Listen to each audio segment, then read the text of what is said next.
नमस्कार। Classical languages के बारे में एक छोटी सी इन्फॉर्मेशन आप सबको मैं बताना चाहूँगा।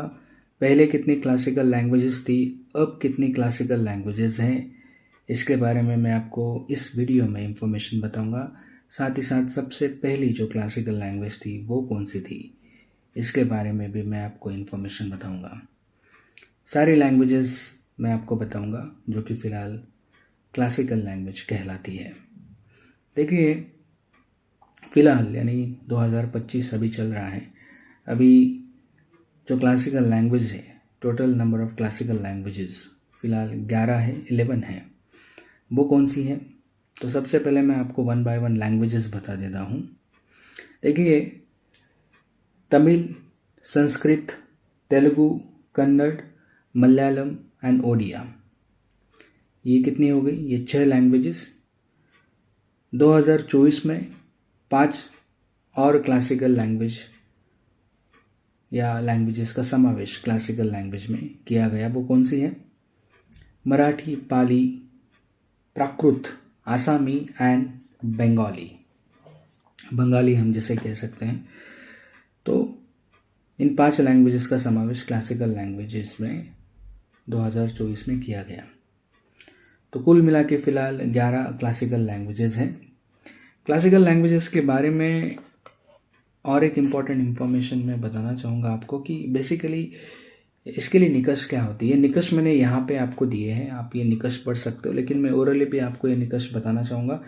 देखिए, मुख्य निकष जो होते हैं, पहला निकष है प्राचीनता। भाषा का इतिहास जो है ना, अत्यंत प्राचीन होना चाहिए, न्यूनतम 1500 से 2000 वर्ष पुराना हो।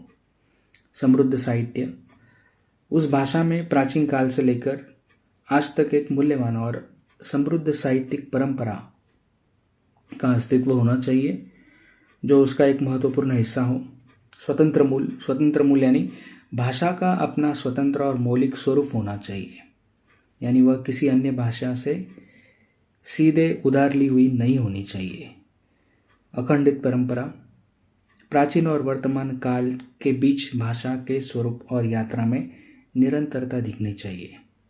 सो ये महत्वपूर्ण निकष है। 4 निकष आपको याद रखने। पहला निकष प्राचीनता, दूसरा निकष समृद्ध साहित्य, तीसरा निकष स्वतंत्र मूल और चौथा निकष अखंडित परंपरा।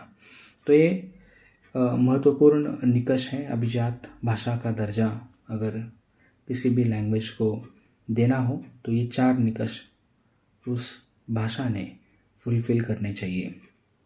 तो अभी मैं आपको साल बताऊंगा कि बेसिकली इसकी शुरुआत कब हुई, ये भी पता होना चाहिए। हमें ये तो पता चल गया कि 11 लैंग्वेजेस कौन सी है। पहले 6 थी, अभी 11 हो चुकी है। लैंग्वेजेस हमें पता है, लेकिन किस भाषा का समावेश कौन से साल में क्लासिकल लैंग्वेजेस में किया गया, ये भी हमें पता होना चाहिए। सबसे पहले इसकी शुरुआत कब हुई ये जानते हैं। देखिए, बात है 2004 की।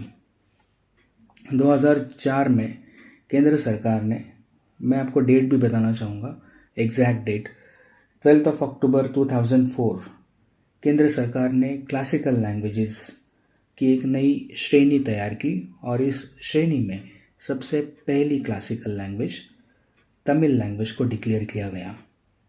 तो तमिल इस लैंग्वेज का समावेश क्लासिकल लैंग्वेज की श्रेणी में सबसे पहले 2004 में किया गया। फिर आती है संस्कृत लैंग्वेज। संस्कृत लैंग्वेज का समावेश क्लासिकल लैंग्वेज के श्रेणी में या क्लासिकल लैंग्वेजेस में 2005 में किया गया। ये ईयर्स भी मैंने आपको यहाँ पे दिए हैं, आप चाहे तो देख सकते हैं। सारी लैंग्वेजेस मैंने यहाँ पे दी है और कौन सी लैंग्वेज का समावेश क्लासिकल लैंग्वेज में कब किया गया है ये भी मैंने यहाँ पे क्लियरली दिया है। आप ये लिख ले सकते हो क्योंकि ये बहुत ज़्यादा इम्पॉर्टेंट है। मैं ओरली भी आपको बताना चाहूँगा। फिर आती है तेलुगु लैंग्वेज। तेलुगु लैंग्वेज का समावेश 2008 में किया गया। फिर आती है कन्नड़ लैंग्वेज। कन्नड़ लैंग्वेज का भी समावेश 2008 में ही किया गया। मलयालम लैंग्वेज का समावेश 2013 में किया गया। फिर आती है उड़िया लैंग्वेज। उड़िया लैंग्वेज का समावेश 2014 में क्लासिकल लैंग्वेजेस में किया गया। और 2024 में 5 लैंग्वेजेस का समावेश क्लासिकल लैंग्वेजेस में किया गया। ये सबसे ज़्यादा इम्पॉर्टेंट है। अगर डेट भी आप याद रखते हो तो बहुत अच्छी बात रहेगी।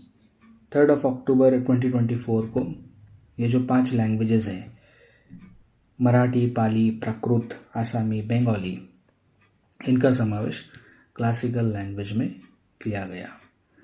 तो ये छोटी सी इंफॉर्मेशन थी क्लासिकल लैंग्वेजेस के बारे में। धन्यवाद।